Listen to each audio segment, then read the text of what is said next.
السلام علیکم ورحمۃ اللہ وبرکاتہ۔ آج کا لیسن پارہ نمبر 9 سورہ انفال آیت نمبر 30 سے 35 تک ہے۔ اعوذ باللہ من الشیطان الرجیم، بسم اللہ الرحمن الرحیم۔ رب اشرح لی صدری ویسر لی امری واحلل عقدۃ من لسانی یفقہوا قولی رب زدنی علما اللہم فقہنا فی الدین۔ وَإِذْ يَمْكُرُ بِكَ الَّذِينَ كَفَرُوا، اور جب چال چل رہے تھے تیرے بارے میں وہ لوگ جنہوں نے کفر کیا، لِيُثْبِتُوكَ کہ وہ قید کریں تجھ کو، اَوْ يَقْتُلُوكَ یا قتل کریں تجھ کو، اَوْ يُخْرِجُوكَ یا نکال دیں تجھ کو۔ وَيَمْكُرُونَ وَيَمْكُرُ اللَّهُ، اور وہ چالیں چل رہے تھے اور ایک چال اللہ نے بھی چلی۔ واللہ خیر الماکرین، اور اللہ بہترین تدبیر کرنے والا ہے۔ وَإِذَا تُتْلَىٰ عَلَيْهِمْ آیاتنا، اور جب پڑھی جاتی ہیں ان پر ہماری آیات، قالوا تو کہتے ہیں، قد سمعنا بے شک سن لیا ہم نے، لو نشاء لقلنا مثل هذا اگر ہم چاہیں ہم کہیں اس طرح سے، یعنی ایسا ہی قرآن کی بات۔ ان ھذا الا اساطیر الاولین، نہیں ہے یہ مگر کہانیاں ہیں پہلوں کی۔ وَإِذْ قَالُوا، اور جب انہوں نے کہا، اللہم اے اللہ، ان کان ھذا ھو الحق من عندک، اگر ہے یہ حق تیرے پاس سے، فأمطر علینا حجارۃ من السماء، تو برسا ہم پر پتھروں کی بارش آسمان سے، او ائتنا بعذاب علیم، یا لیا ہمارے پاس دردناک عذاب۔ وما کان اللہ لیعذبہم، اور نہیں ہے اللہ کہ عذاب دے ان کو، وانت فیہم، اور تو ان میں موجود ہے۔ وما کان اللہ معذبہم، اور نہیں ہے اللہ عذاب دینے والا ان کو، وہم یستغفرون، اور وہ بخشش مانگتے ہیں، استغفار کرتے ہیں۔ وما لہم، اور کیا ہے ان کو، اللہ یعذبہم اللہ، کیوں نہیں عذاب دے گا ان کو اللہ، وہم یصدون عن المسجد الحرام، اور وہ روکنے والے ہیں مسجد حرام سے، وما کانوا اولیاءہ، اور نہیں ہے وہ اس کے ولی، ان اولیاءہ الا المتقون، نہیں ہے اس کے متولی مگر پرہیزگار،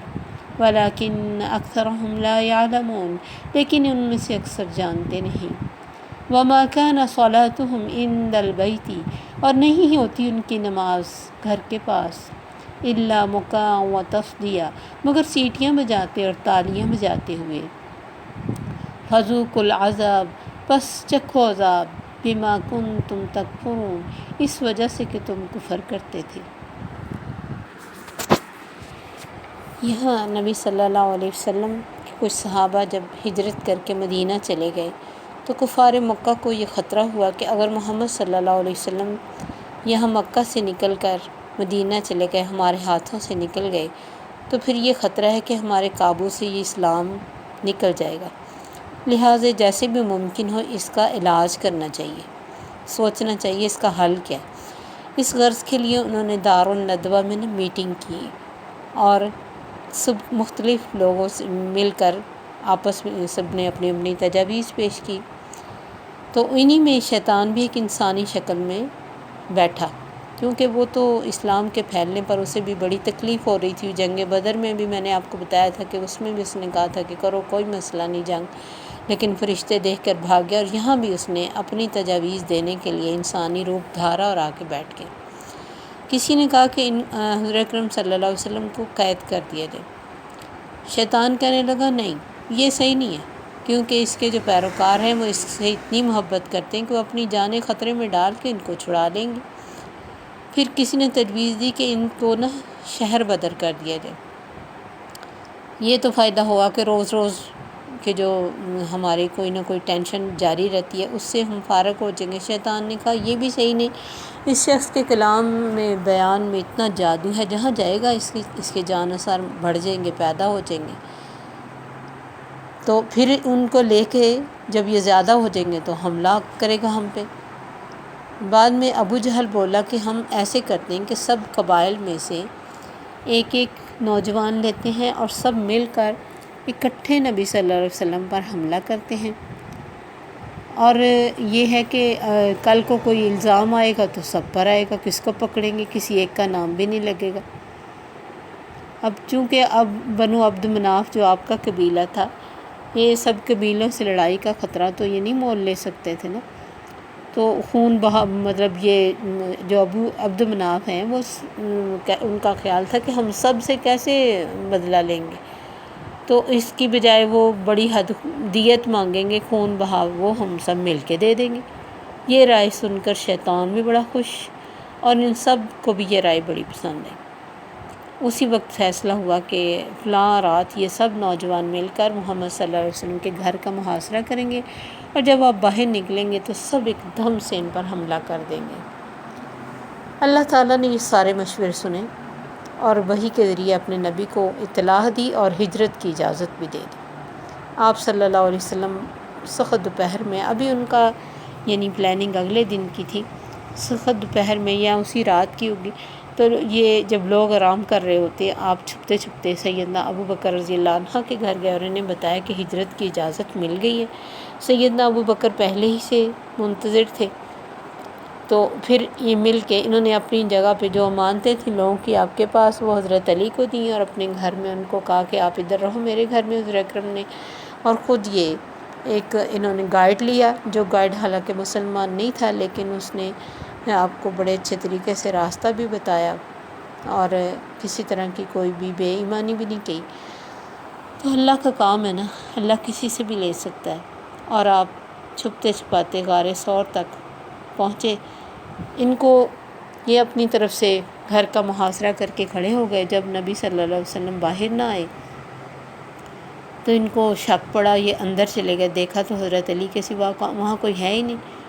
اور جب انہیں پتہ چلا کہ آپ تو جا چکے ہیں تو پھر ان کو بہت غصہ آیا، کیونکہ ان کی اپنی تدبیر اور بڑی اپنی طرف سے پلاننگ تھی، وہ ساری اللہ نے ناکام کر دی۔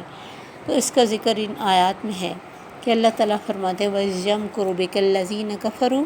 اور جب مکر کر رہے تھے تیرے بارے میں وہ لوگ جنہوں نے کفر کیا کہ تجھے قید کریں یا قتل کریں یا تجھے نکال ہی دیں شہر سے، تو ان کی چالوں کے سامنے اللہ بھی اپنی تدبیر کر رہا تھا، اور اللہ کی تدبیر تو بہترین ہی ہوتی ہے۔ اور کئی جگہ روایات میں آتا ہے کہ نبی صلی اللہ علیہ وسلم جب نکلے تب وہ باہر محاصرہ کیے ہی کھڑے تھے، تو آپ نے ایک مٹھی مٹی کی پھینکی اور ان کی طرف، اور ان کے سامنے سے نکل گیا اور انہیں پتہ بھی نہیں چلا۔ تو اللہ فرماتے ہیں وَإِذَا تُتْلَىٰ عَلَيْهِمْ، نبی صلی اللہ علیہ وسلم حفاظت کے ساتھ، اور اس کا قرآن میں بھی ذکر ہے کہ غار ثور میں جب آپ پہنچے تو یہ ڈھونڈتے ڈھونڈتے آپ کے غار کے اوپر آ گئے تھے، تو حضرت ابو بکر رضی اللہ عنہ نے کہا کہ اللہ کے نبی اگر یہ اپنے پاؤں کی طرف دیکھ لیں تو ہم نظر آ جائیں گے۔ آپ نے فرمایا لا تحزن ان اللہ معنا، غم نہ کرو اللہ ہمارے ساتھ ہے، جو وہاں سے نکال کے لے آیا وہ یہاں سے بھی نکال لے گا۔ اور اللہ تعالیٰ نے حکم دیا مکڑی کو کہ اس نے غار کے منہ پہ جالا بن دیا، جس سے پتہ چلتا تھا کہ یہاں سے کوئی کبھی گزرا ہی نہیں، مدت ہو گئی، اور وہ ڈھونڈ کے تو واپس چلے گئے، ناکام ہو گئے، اور نبی صلی اللہ علیہ وسلم خیر و عافیت سے مدینہ پہنچ گئے۔ اس کے بعد اللہ فرماتے ہیں جب ان پر ہماری آیات پڑھی جاتی ہیں، یہ نضر بن حارث کے بارے میں آتا ہے کہ اس نے، یہ بھی قریش کے رئیس لوگوں میں سے تھا، اس نے جب سنا تو اس نے کہا تھا کہ ہے کیا اس قرآن میں سوائے قصے کہانیوں کے، ہم چاہیں تو ہم بھی ایسا کلام جو ہے وہ لا سکتے ہیں۔ وہ فارس گیا، ایران اور فارس، وہاں اس نے رستم اور اسفندیار کے قصے اٹھا لایا اور کہنے لگا کہ قرآن میں تو عاد اور سمود کے قصے، اور میرے پاس رستم اور اسفندیار کے۔ وہ کیا کرتا کہ جو بھی ایمان لے کے آتا اس کے اوپر ایک لونڈی کو کہتا کہ اس کو گا گا کے تو میوزک کے ساتھ اپنی طرف اٹریکٹ کرتا تھا ان چیزوں کے ساتھ، یعنی یہ اس نے طریقہ بنایا کہ اسلام نہ پھیلے۔ تو اللہ فرماتے جب ان پر ہماری آیات پڑھی جاتی ہے تو کہتے ہیں ہم نے سن لیے، ہم بھی اس طرح کی بنا سکتے ہیں۔ ہے کیا ان ھذا الا اساطیر الاولین، پہلے لوگوں کی کہانیاں ہی تو ہیں۔ جس نے سمجھ نہ لینی ہو اس کے لیے کسی کہانی میں کوئی مطلب سمجھ کی چیز نہیں ہوتی، لیکن جس نے اپنے دل اور دماغ کو کھولا ہو، تعصب سے پاک ہو اور لگن ہو اللہ کو پا لینے کی، ان واقعات میں اسے بہت کچھ ملتا ہے، اور خاص طور پہ ان کو تو بہت اچھی طرح عاد اور سمود کے قصے پتہ تھا، اور ان کے علاقوں کے پاس ان کے علاقے تھے، لیکن چونکہ انہوں نے نصیحت پکڑنی نہیں تھی اس لیے ایسی باتیں کرتے تھے۔ اور پھر آگے سے کیا کہتے، یہ کہ یا اللہ یہ اگر حق ہے، یہ ابو جہل نے کہتے ایک دفعہ کعبے کا غلاف پکڑ کے کہا تھا کہ اللہ یہ اگر تیری طرف سے حق آیا نا تو پھر ہم پر، اگر ہم حق پہ نہیں ہیں اور یہ حق ہے تو ہم پر پتھروں کی بارش برسا یا عذاب لیا۔ یہ اتنا نہ ڈر ہو جاتا ہے انسان، اور اس نے طنز کے ساتھ یہ بات کہی تھی اور مسلمانوں کو سنا کے کہی تھی، جس کا مطلب یہ تھا کہ اگر مسلمان سچے ہیں تو جتنی دکھ اور تکلیفیں ہمیں دے رہے ہیں تو اس کے بدلے میں تو ہم پر عذاب آنا چاہیے تھا، اب تک کیوں نہیں آیا؟ اس سے پتہ چلتا ہے کہ مسلمانوں کے دین جھوٹا اور یہ اللہ کی طرف سے نہیں۔ اس دعا کا پہلے بھی اللہ یا جیسے بدر میں بھی کے واقعے میں بھی آتا ہے کہ انہوں نے چلتے ہوئے کہا تھا کہ یا اللہ جو حق پر ہے آج اس کا فیصلہ کر دے، تو اللہ نے فیصلہ کر کے دکھا دیا۔ تو یہ ہے کہ ان کا خیال تھا کہ بس پتھروں کی بارش ہوگی تو عذاب ہوگا۔ اللہ نے اس کی دو وجہ بتائیں کہ عذاب کیوں نہیں آ رہا۔ وَمَا كَانَ اللَّهُ لِيَعْذِبَهُمْ وَأَنْتَ فِيهِمْ، میرے نبی عذاب کس طرح دوں، ابھی تو ان میں ہے۔ اور نبی صلی اللہ علیہ وسلم دن رات یہ دعائیں کرتے تھے کہ یا اللہ میری امت کو ایک دم سے ختم نہ کرنا جیسے پہلی امتیں ختم کی گئی۔ اور دوسری وجہ اللہ نے یہ بتائی کہ کیسے عذاب دوں، استغفار بھی کرتے ہیں یہ لوگ، تو جب بات کر لیتے تھے اس طرح کی مسلمانوں کے سامنے پھر توبہ بھی کرتے تھے، ان کو اندر سے ڈر بھی تھا کہ ایسا کچھ جو ہم کہہ رہے ہیں ہو ہی نہ جائے۔ تو استغفار یعنی عذاب سے بچنے کا بہت بڑا ذریعہ ہے۔ آپ نے فرمایا جو اپنے اوپر استغفار کو لازم کر لے اللہ اس کے لیے مشکلوں سے نکلنے کا راستہ پیدا کرتے ہیں۔ اور جیسے نوح علیہ السلام نے اپنی صورت میں کہا یا قوم استغفروا ربکم انہ کان غفارا یرسل السماء علیکم مدرارا، تم پر آسمان سے بارشیں بھیجے گا، وَيُمْدِدْكُمْ بِأَمْوَالٍ وَبَنِينَ، مال اور بیٹے دے گا۔ تو یہ ساری چیزیں استغفار کے ثمرات ہیں۔ طاقت بھی ایک جگہ آتا ہے، ایک نبی نے کہا تھا کہ وَيُزِدْكُمْ قُوَّةً إِلَىٰ قُوَّتِكُمْ، یعنی کوئی انسان اپنے آپ کو ہیلپ لیس فیل کرے، اکیلا فیل کرے کہ اس کی مدد کرنے کے لیے کوئی نہیں ہے، دشمن طاقتور ہے، تو اسے استغفار پڑھنا چاہیے۔ ایک